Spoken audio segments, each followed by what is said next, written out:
नमस्कार दोस्तों, target banking knowledge के एक नए वीडियो में आप सबका बेहद स्वागत है। कई सारे बैंक्स जो अमेरिका के दिग्गज बैंक से पिछले कुछ दिनों में आप न्यूज में देख रहे हैं कि ये बैंक फेल हो गया, वो बैंक फेल हो गया और एक एक करके दूसरे अलग अलग बैंक्स के नाम सुनने में आ रहे हैं और भी कई सारे अमेरिकन बैंक्स खतरे में दिख रहे हैं। तो दोस्तों, क्या आपने सोचा है कि इसका एक्चुअल कारण क्या है और क्या इन कारणों की वजह से इंडिया के जो दिग्गज बैंक्स हैं वो फेल हो सकती हैं? तो अगर ऐसा फेल होता है तो आपके पैसे का क्या होगा, सब इस वीडियो में हम डिटेल में डिस्कस करेंगे। दोस्तों, समझने की कोशिश करेंगे कि कहाँ गड़बड़ हुई है और हम इस केस में क्या कर सकते हैं जैसे कि हमारा पैसा प्रोटेक्टेड रहे, और क्या हमारे पैसे को खतरा है वो भी जरा जानने की कोशिश करते हैं। तो चलिए दोस्तों, आगे वीडियो में बढ़ते हैं और डिटेल में इस चीज को डिस्कस करते हैं। तो अमेरिका के कई सारे बैंक्स का भी नाम आ रहा है। सबसे पहला नाम आता है सिलिकॉन वैली बैंक यानी कि SVB बैंक। ये एक ऐसी बैंक थी जो स्टार्टअप्स को काफी ज्यादा फंड करती थी। काफी सारे स्टार्टअप्स, इवन इंडियन स्टार्टअप्स का भी नाम है इनमें। तो ये जो बैंक है इसमें से इतनी तेजी से पैसा इन्वेस्टर्स और डिपॉजिटर्स विड्रॉ करना चालू कर दिए कि ये बहुत ज्यादा एक खतरनाक स्थिति में पहुंच गया। 42 बिलियन डॉलर्स विड्रॉ किए गए मात्र 10 घंटे में, यानी कि हर एक सेकंड में $1 मिलियन विड्रॉ हो रहा था। उसके बाद एक बैंक थी सिल्वर गेट नाम की। इस बैंक को तो अपने ऑपरेशंस बंद ही करने पड़े। उसके बाद एक सिग्नेचर बैंक का नाम आया कुछ दिनों पहले, लेकिन इस बैंक को लास्ट मिनट पे गवर्नमेंट ऑफ USA ने उसको बचा लिया। तो इन बैंक्स में क्या होना चालू हो गया? अब सिल्वर गेट बैंक की बात करें तो इसमें देखा गया कि इसके बहुत सारे इन्वेस्टमेंट्स जो थे क्रिप्टो रिलेटेड थे। इसके बहुत सारे क्रिप्टो पार्टनर्स थे जैसे कि कॉइनेज, बिटकॉइन।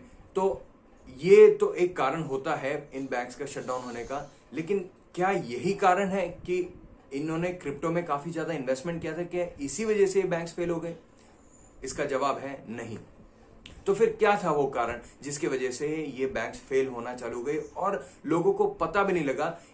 ठीक एक महीने पहले तक जो ट्रेडिंग एक्सपर्ट्स है वो ऐसे स्टॉक्स को सजेस्ट भी कर रहे थे अपने व्यूअर्स को, जैसे कि सिलिकॉन वैली बैंक को एक महीने पहले काफी ज्यादा उसको बढ़ावा दिया जा रहा था कि इसमें इन्वेस्टमेंट कीजिए, आपका पैसा 2 गुना हो जाएगा, 3 गुना हो जाएगा। ऐसी खबरें आ रही थी न्यूज में। तो फिर एकदम से क्या हो गया इन बैंक्स में?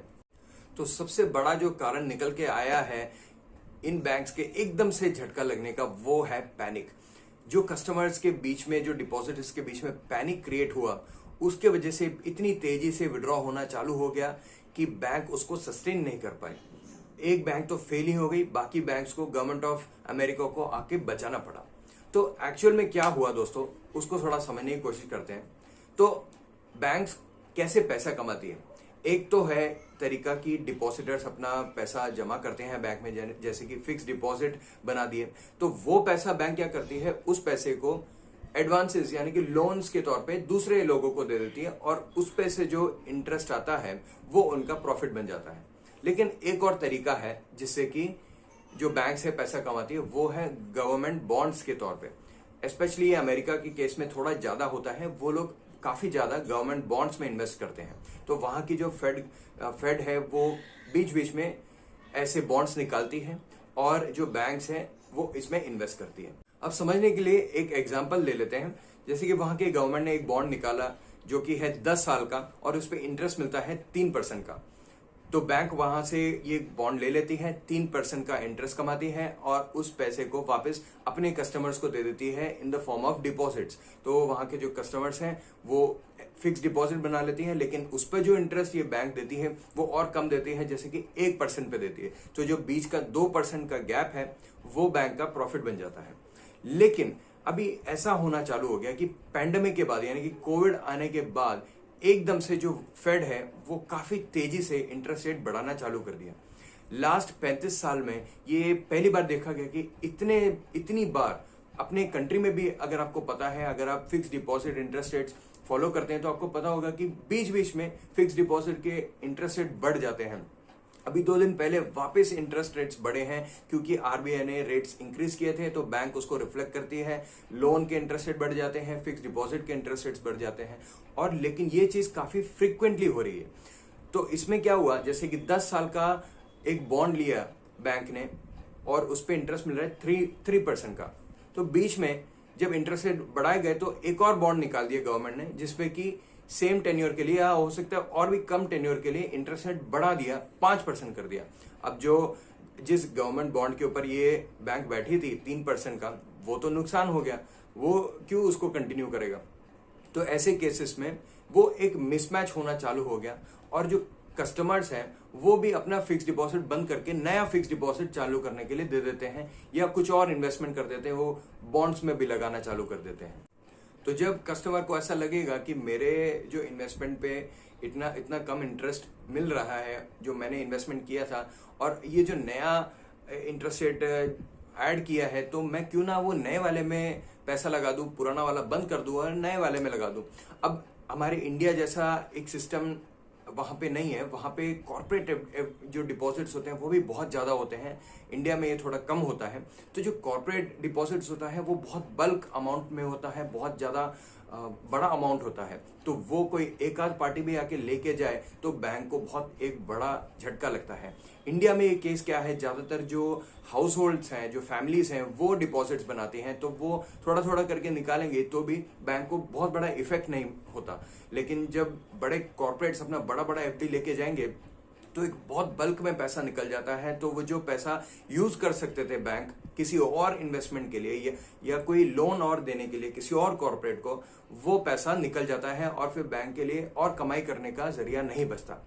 अब जब कुछ ऐसे बल्क डिपॉजिट्स ही लेके चले गए लोग, तो वहां एक पैनिक का एटमॉस्फेयर बन जाता है, क्योंकि जो दूसरे डिपॉजिटर्स होते हैं वो इस सोच में पड़ जाते हैं कि अब तो इस बैंक के पास पैसा नहीं है, अब मैं कुछ रिक्वायरमेंट के साथ जाऊं या मैं अपना खुद का पैसा ही लेने जाऊं तो बैंक के पास देने के लिए है नहीं, क्योंकि वो ऑलरेडी दूसरे लोग लेके चले गए।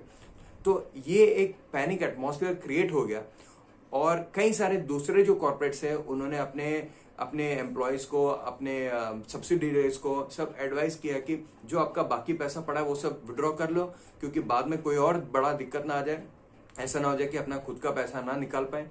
तो ऐसे एक केस में ऐसा ही हुआ वहां के केस में, और जो देखा गया वो एकदम खतरनाक था, क्योंकि कोई एक आध पार्टी अगर लेके जाती तो फिर भी थोड़ा मैनेजेबल था, लेकिन जब सब एक साथ आ गए लेने के लिए तो बैंक के पास फिर उनको देने के लिए पैसा था ही नहीं, क्योंकि उनके जो ऑलरेडी जो हाथ में था पैसा वो कोई रखेगा नहीं, वो तो कुछ और इन्वेस्टमेंट में रख देगा पैसा।